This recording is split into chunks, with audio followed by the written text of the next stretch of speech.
everybody. That's funny. All right, so I want to take you on a little journey, but I hope everybody is willing to participate because I want it to be a group activity at some point. So Rick told you a little bit about my credentials, and all that's true, but I think the most important thing about me talking about well-being is the criteria that I'm a human being. We're all Homo sapiens, and that's a good thing and it's a bad thing, and I hope you're going to learn why the capacity that we have as Homo sapiens is our best tool towards well-being. So our goal tonight is to look, I think a lot of people look at health as something they do or something they don't do. And I hope we can broaden that a little bit and highlight how the choice of where we are currently living is probably one of the best decisions we've made towards our well-being. And I'm not being paid by whoever this company is that owns all this stuff. I don't know. All right, so this is not what we want to talk about. This is exactly not what we're talking about. Only in the United States do humans separate physical health from the other realms of our being as Homo sapiens. And so I think to proceed tonight, I just want to open up the idea that let's remember that we're all hardwired as physical, psychological, emotional, spiritual, and intellectual beings. We're not just the physical body we inhabit. So the first thing I want to do is give you a brain transplant. Because what I want you to do is think of health as an asset. Health is an asset. So, you know, all of us have had injuries, right? All of us have had illnesses. We can all do more of this or less of this at different times in our lives. But it's up to us to decide how we want to manage our health throughout the course of our lives. It's just like our finances. Our finances is an asset, and sometimes we have more, sometimes we have less, and we have to figure out how to balance that over time. And there are like hundreds of little quotes about health. And it's because health is such a fabulous asset. Like, our greatest wealth is health. Health is not expensive, it's priceless. Or take care of your body because it's the only place you have to live. So just think of your health as an asset. It's not what you did or didn't do today. So I want to start with a few big picture questions. And this picture was taken from Allegheny County, up on North Mountain, Debbie Childs. So what is health? And this is where you come in. What is health to you? Or, you know, what does it mean to you? What is health? That you feel good. It feel good, yes. The ability to move like you want. Yeah, the ability to move like you want. That's what allows you to live a full life. It is what allows us to live a full life. Yes, it is. Anything? And an independent life. Right. Right on, sister. It's our body's ability to maintain itself. It is. That's good. Our body's ability to maintain itself. A sense of wellness. A sense of wellness. Anybody over here? There's a quiet side over here. All right, but you get the idea. So I'm going to give you a couple of dimensions of what I have come to see health as. So the first thing is, this is sort of a philosophical approach, and I'm going to read you the whole quote. Wendell Berry is a farmer and a poet, and he wrote this book called Another Turn of the Crank, and he wrote this essay called Health is Membership. And here's the whole thing. I hope you won't be offended. He does reference the Bible. He himself practices many spiritual disciplines, but this one he happens to quote the Bible. If you're going to deal with the issue of health in the modern world, you're going to have to deal with much absurdity. I take literally the statement in John that God loves the world. I believe that the world was created and approved by love, that it subsists, coheres, and endures by love, and that insofar as it is redeemable, it can be redeemed only by love. I believe that divine love, incarnate and indwelling in the world, summons the world always towards wholeness, which ultimately is reconciliation and atonement with God.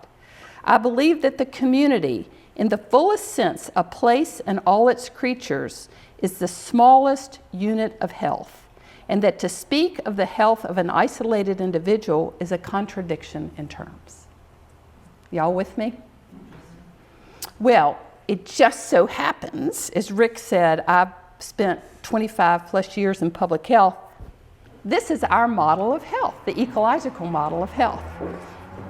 And so if you see at the center here, our health is a matrix or an interweaving of all these things throughout our life's course. So in the middle is our innate individual traits. So that's age, sex, race, biological factors. Our response to COVID was something we couldn't control. All these things in the center are things we cannot control. In fact, that's the only part of our health we can't control. And then there's our individual behaviors, right? That is the part of health that we absolutely have control over. Then there's social, family, and community networks. Where did you learn what to do when you're sick? How many people learned to stay home until you're fever-free for 48 hours before you went back to school? We learned that at home, right? How many people think when you get sick you just power through? We learned that at home or in our social networks, right? This is a very, very, very important part of our health, because we know for eons of studies that for any health-related behavior change, the biggest predictor of whether you're going to be successful or not is whether you have social support. If you have social support, you're much more likely to succeed. So, social, family, and community networks. Then living and working conditions. So, that's things like employment status and occupational opportunities, socioeconomic factors, education, the natural and built environment is the healthy thing, the easy thing to do. Whether they're public health services, whether there are healthcare services. So in my career, the biggest change in this area was Obamacare. For so many people to get access to healthcare, that was a big switch for many people. Population health, the difference in the health of an individual and public health is a focus on the whole population in public health. Debbie Childs can tell you all about that. Mm-hmm. And then the last part of our health is these broader social, economic, cultural, environmental conditions. So policy, right? How many people remember the days when you walked in places and it was full of cigarette smoke? Right? Policy changed that, right? So that has a big impact on our health. So you get it? So you see health is membership. There's a lot of things that go into what we call health.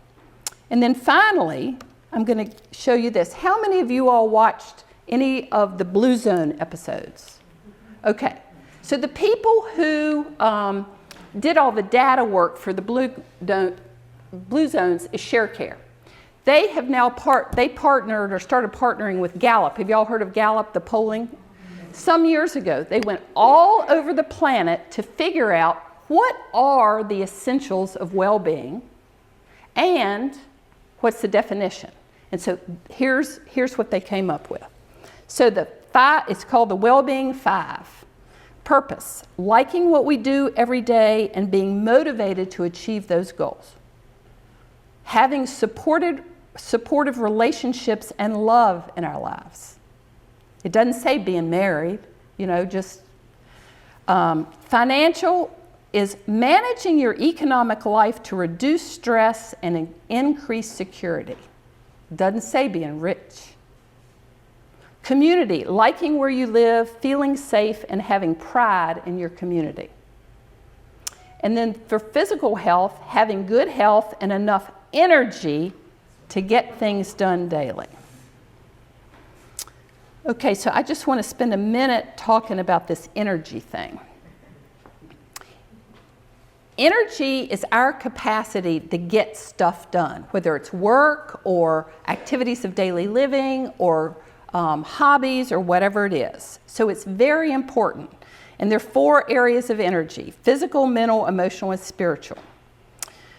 Jim Lohr wrote this book, The Power of Full Engagement, and he says, it is essential to manage our energy, not our time, because energy is the most precious resource that we have. And I definitely concur with that. 2 things about energy. First of all, you've got to accept realistically what your baseline energy is. You know, we all came out of the womb. We're either high energy, low energy, or somewhere in between. And we may not be what our parents were or our siblings. You know, we are. We just have this amount of energy. And the second thing we need to do is, how do we restore it? Because we all have limitations and we're all going to get spent, right? And so we have to have rituals that help us prioritize our recovery for energy. And then once you have a notion of that, we can start paying attention to how we spend our energy. Do we fuss and worry and borrow trouble from the future? Or do we use our energy to grow, believe, create, heal, glow? Right? So how we use our energy is something we get to choose. All right, so those are kind of what is health. It encompasses a lot of intersections in the areas that we live our lives. So now, why is it we want to be healthy? Why do you want to be healthy? So you climb that mountain right there. That is, you got it, sister. That is my motivator. I want to be able to do that when I'm 90. I want to do that North Mountain. I took that first photograph from that spot. So that's a big motivator for me. How about y'all? Yes? I want my husband and I to grow old so I can terrorize him. Oh! And where is he, by the way?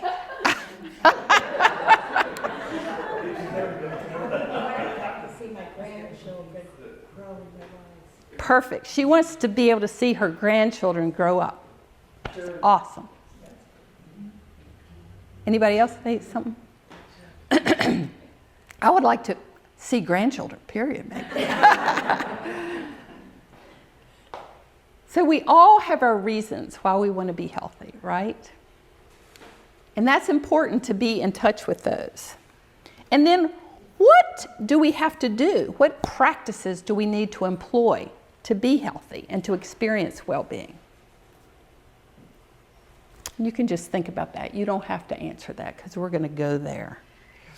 The big number 1 practice is self-care. And so this is my definition of self-care. It's a commitment to relieve our physical, emotional, mental, or spiritual burdens. And how well do we do that? You know, our calendars are a great indicator of our efforts towards self-care. If you look at your calendar, it's interesting to go through a week and see what percentage of time are you doing other care versus self-care, right? And if you think about it for a minute, you can go through how, on a scale of 1 to 10, with 10 being fabulous, how well did you do today to tend to your physical well-being? Think about that. Your emotional well-being. Your mental, your intellectual capacity. You're here, that's good. Or your spiritual burdens, right? So we have to intentionally tend to those because nobody else is going to do that for us. All right. So self-care is a big picture practice. So now we get down and dirty here.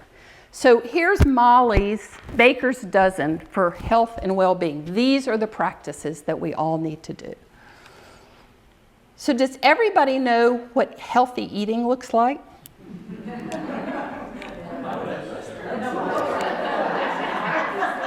All right, so how many people here ate 5 fruits and vegetables yesterday? Very few. So you're in good company. Less than 40% of U.S. citizens ate 5 fruits and vegetables yesterday. Ricky Birch, how about you? Probably about 9, 10. But that's an intentional. If you just focus on that, getting your 5 fruits and vegetables, that's a great first step. All right, drinking healthy. What does that mean? Lots of water. Lots of water. And lots of people say, how much water do I need to drink? And that's individual. Until your pee is not dark, it needs to be pale. If you got pale pee, you're drinking enough water. The CDC used to have a recommendation, but they don't anymore. All right, who knows how much regular physical activity we need?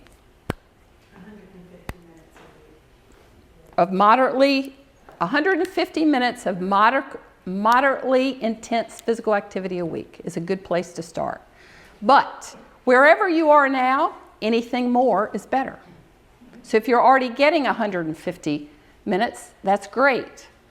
Then you can ask yourself, where are you getting that? Are you working your major muscle groups at least twice a week? If not, that's an opportunity that you can improve upon. Are you doing, so the 4 areas of physical activity are endurance or cardio, right? Balance. All right. Why do we want to practice our balance? So we don't fall, right? Yep. That's exactly right. And then we need major muscle groups. We need to work our muscles. And what am I forgetting? I'm forgetting. Thank you. Strength. One thing about balance.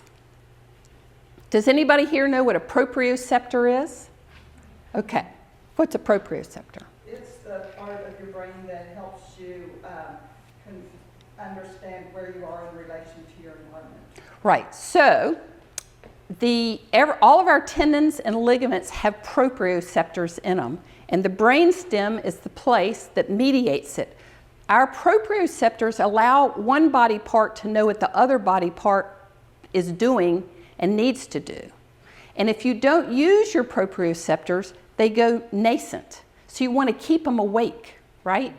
So then you're much more able to catch yourself if you slip. All right, enough sleep. What's enough sleep? 7 to 8 hours. Oh, 6. And it depends, if you feel rested when you wake up, you've had enough sleep. But we often tend to need more as we age. The 2 ends of the life cycle need the most sleep. So there's really no hard and fast rule, but enough to make you feel rested. Protect your skin. So, sunscreen. right. Sunscreen, hats, whatever it is. Because skin cancer is the most common cancer, and as you know, melanomas are on the rise, and they're ugly. Care for your teeth. Preventative maintenance is the key, because I'll tell you what, these suckers are the most brittle things in our body, so we got to be careful about them. Prevent infectious diseases, so make sure you use your condoms, right? So, vaccines, whatever. Who's still practicing good hygiene when they go into a large crowd? If you cough, who's still practicing? Good. We need to keep that up. I don't need the flu, I don't need a cold, and we can avoid that if we want to.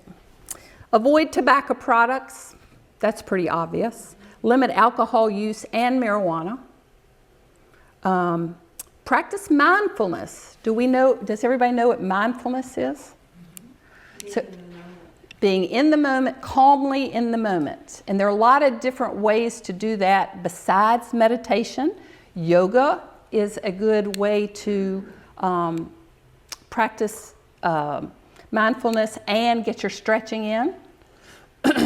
I might have left out stretching when I said the physical activities. Immerse yourself in nature. Do y'all know what Shinrin-yoku is? Okay, so Shinrin-yoku really got started in Japan, but it's really catching on in the United States. And you immerse yourself in nature for 30 minutes to an hour, and the biometrics really change. So if you go sit, has everybody gone to the overlook over the river? All right. If you just go there and sit when there's not mechanical noise, which is a little bit of a trip right now because they're rebuilding, that you're practicing Shinrin-yoku, and your serotonin levels change, your cortisol level changes, your blood pressure changes. I mean, it's amazing. So just immersing yourself in nature is an excellent way to also practice mindfulness, but it actually is physiologically impactful. Consult your physician about which preventative services you need based on your age, gender, and medical history, like colonoscopies or whatever, those things. We don't all need the same things. Laugh out loud lots. Did you know that laughter is actually stimulates good neurotransmitters? And then orient yourself around joy. We need to orient ourselves around joy and not naysayers. We don't need to put up with naysayers anymore. All right, so there are the baker's dozen. And just to sort of reinforce that I'm not a complete kook, this is the American Heart Association has changed this little come on, and now they talk about life's essential 8, and they have 4 behavior practices, health behavior practices, and then biometric readings that go along with that. And then another really good thing to know about is a lot of family docs and internal medicine docs are now being certified as lifestyle medicine, with lifestyle medicine certificates. And these are the 6 areas of research that they're going to stay attuned to in addition to other medical practice. So I tell people who are in transition or in new communities, if you're looking for a new physician, it's not a bad idea if you're interested to look at somebody who's certified in lifestyle medicine. How do you find them? You can Google lifestyle medicine certification / RVA. And if you have a current physician, you can ask them and ask if anybody in their practice is. Sometimes what some of the family docs are doing is they send one person, because they can't all go get certified at the same time. One will go and bring it back, and then gradually over time, but the practice has sort of embraced the concept. They're not easy to find. They're not easy to find? They're affordable because they're usually in consortiums where you have to lay out X amount of dollars first. You're talking about a concierge doc. Concierge style, and that's where you find these lifestyle medicine. Well, in Roanoke, I'm on the faculty at Virginia Tech Korean School of Medicine, and there are a lot of people who've gotten this certification. They're just practicing in the community. So I think we're in a transition where it's changing. So something to think about. All right, so how do we make these changes that we might want to make happen, right? Well, this is the really hard part.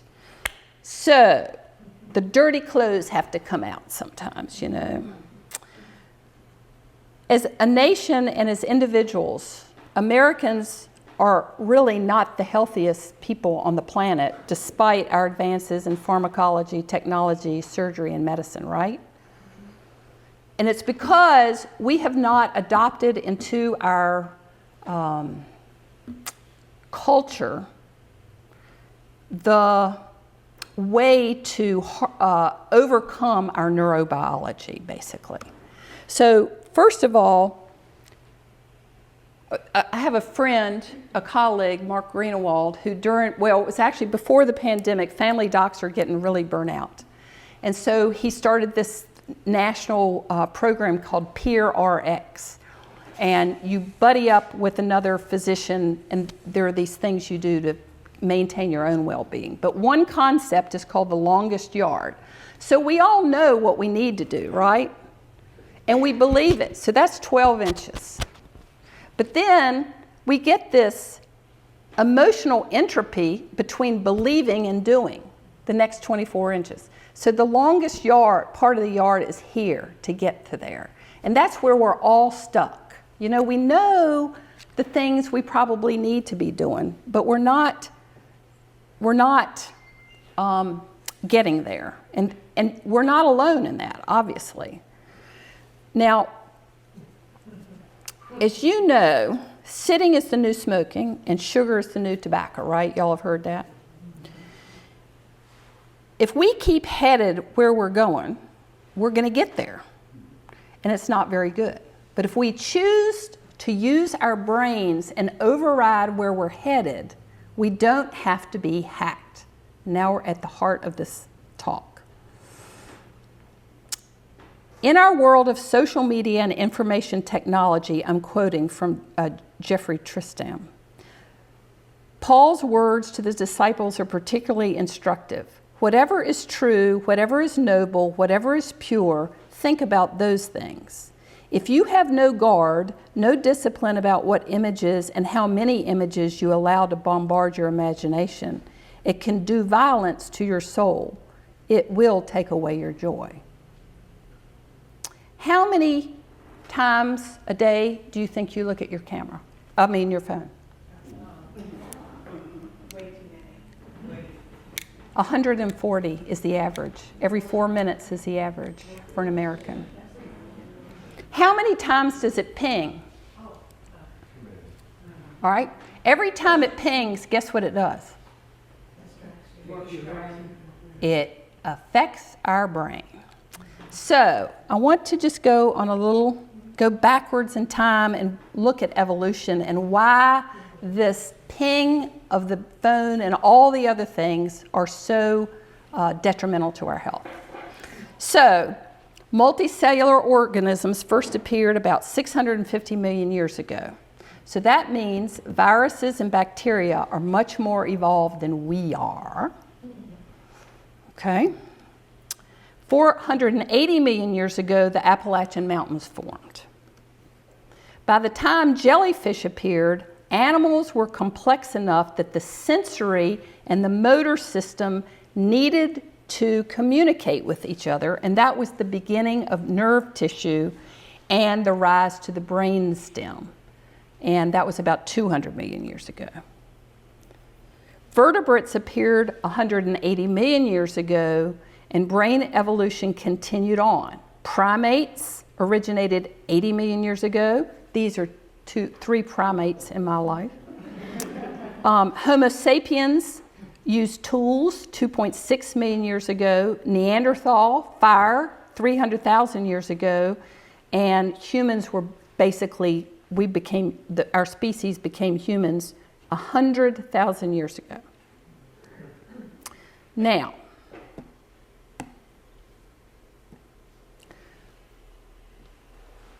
the red is our cortex. That's our reasoning. The gray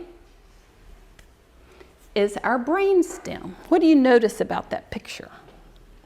Equal in size. Equal in size. What? The red and the gray. Well, is it? The red from the fish brain and the red of the mammalian brain, they're not the same. Oh, I was just looking at that one. Oh, that one. But if you look at all the brain stems, aren't they pretty close in size? So that means we are just as hardwired as our mammalian and our reptile friends are to the exact same things. So what is it that the brainstem does? And this is what's so important about pings on our phone, etc. So the 3 strategies of the brainstem are, and of course the whole goal is to keep whatever species it is alive. So the first thing is for the brainstem is to recognize other. Recognize what is not us or it, right? To create separation and create a boundary from which to recede if there's a threat. So creating separation is a brainstem function, which plays into, have anybody heard about the loneliness epidemic that's going on? Yeah, so it's killing more people than heart disease, loneliness is. And this brainstem notion, the notion that we need to separate when things aren't okay, is just aggravating the whole loneliness epidemic. The second strategy of the brainstem is to maintain stability. Is it too hot? Is it too cold? Or is it just right? Our proprioceptors are mediated through the brainstem. And then our last brainstem function is to approach opportunities but avoid threats, right? And this is the old fight or flight syndrome, comes out of is a brainstem function. And the bad thing is that our brainstem knows that negative things are a threat to us, so they're much more attracted to negative than positive. It takes 10 positive things to override one negative in our brainstem. That's why we're so addicted to the news. All right? Y'all with me? All right.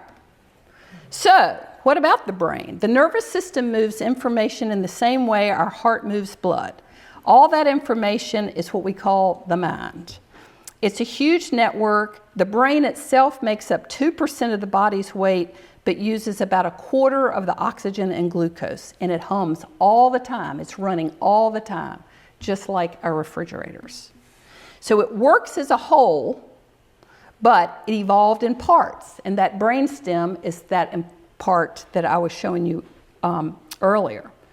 Now, one thing, when I graduated from medical school in 1980, and we were told that no part of the nervous system could heal, regenerate, blah, blah, blah.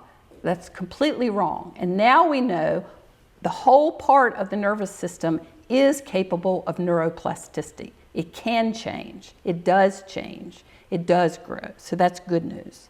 And we'll look at that again in a minute. So that's our brain to body. And where the heavy lifting of the neurological system is at the synapse. I love this picture. It's an electron micrograph of a synapse. And so this is where the neurotransmitters go. It's where drugs happen. And it's where brain-derived neuroprotein factor works. Has anybody heard of BDNF? Okay, it's kind of new in the neurochemistry world. We'll talk a little bit about it, and you'll see why it's important, because brain-derived neuroprotein factor is what is the mediator of neuroplasticity, our ability to create new nerves and heal our nerves. So, every time our phone rings, there is a trigger in all of our synapses. So if we don't do something intentional to override the negative effects of that, then we are being hacked, right? Here are the chemicals that we have control over: dopamine, serotonin, oxytocin, and endorphins. So these are part of the neurotransmitter symptoms in our bodies besides cortisol and adrenaline. And these are the things that you can do to stimulate those productive neurochemicals. This is how we hack back, right? And I'll show you, this is during the pandemic, there's a lot of negative stuff. But when I saw this, the World Health Organization does a happiness report every year, and just take a look at these 3 bars on the left. The first year of the pandemic, look what happened in the world with donations, volunteerism, and helping strangers. Everybody needed to feel better, and they knew that was the way to do it. I just think that is so wonderful. So, we need to do the things that are healthy for us because it makes our brains healthier. And when our brains are healthy, we're healthy. So this is BDNF. The brain-derived neurotrophic factor is a protein encoded by a gene that's a member of the growth factor family. It is involved in the growth, differentiation, and survival of the nerves and the central nervous system and out in our arms and legs, out the peripheral nervous system. It regulates the plasticity in those little synapses. So it keeps them supple. So that's why it's very important. And look at the things we can do. Exercise increases BDNF at any age. The less sleep, the less BDNF. Fat and sugar reduce BDNF. Stress, ping, ping, ping, ping, ping, reduces BDNF. So you see how what we do, what we eat, how we sleep, how we think, it all comes together to affect our health. Okay, so evolutionary biology, we see. So what about where we live? This is where we live. And I say probably the best hack that we've all collectively and individual made on behalf of our own well-being is to choose to live here. Let's look at the well-being 5. Purpose. Do we like what we do most days? And we're pretty motivated to achieve some of the amazing activities that are here, right? Supportive relationships. Has anybody made new supportive relationships since moving here? Yeah. Financial, well, we spend money to be here. There is that. But it was a commitment we made up front, right? We like where we live, we feel safe, and we have pride in our community. I saw my first trash on my walk this morning. It's the first time I've had to pick up trash ever in a year. And I think it was windy. It blew in from the other side of the river, I'm sure. And physical health.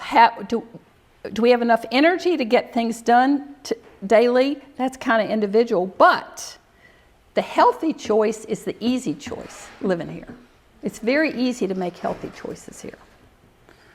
And on the food front, we couldn't be, this is such a gift to live right here where the food is made. If you don't want to go pick it up or buy it, you can go buy pre-made healthy meals. There's no reason not to eat healthy living here. It's absolutely amazing. It's fabulous. The food trucks. Oh. Moderation. Some of them are. Yeah, some of them. You have to walk over to the truck. And it's joyful. It is. So it's all a balance. It's all a balance, right?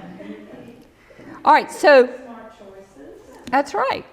So here's our baker's dozen. And when we can do as many of these as we can, this is what we'll experience. You may have seen this before. I just love this.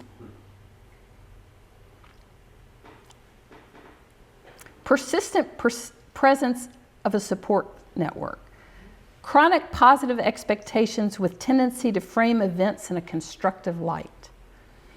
Except for right before, there's been some negative stuff, but it's usually about details of houses that I've heard here. Episodic peak experiences. A sense of spiritual involvement. Increased sensitivity. Tendency to adapt to changing conditions. Increased appetite for physical activity. Rapid response and recovery of adrenaline with repeated challenges. And, if you keep up with the news, which is, we got to figure out how to do it because there's a lot of stuff happening in the world we need to have a perspective on. But it's traumatic, right? Tendency to identify and communicate feelings, repeated episodes of gratitude, generosity, or related emotions, compulsion to contribute to society, and a persistent sense of humor. So those are the 12 warning signs that used to be on my door on my office. So that's my little spiel about how to hack or be hacked. And I don't have any more planned comments, but we can talk about whatever y'all want to talk about, and people are willing to share. On the area of physical activity, I work with a lot of Episcopal priests, and many of them have been sedentary for years and years and years and years. And you can go online and order a book of physical activities you can do in your office for $1. You download it and you donate $1. There are so many ways to increase our physical activity without having to change our clothes and go to a gym. We can do so many things just by being intentional, like, standing on one foot, right? There are so many things. And I encourage people to think about taking small steps in any of those, areas of my baker's dozen. We can't change our lives, but we can make small baby steps that are rewarding. And I think the most wonderful thing about being here is it's easy to have a supportive network.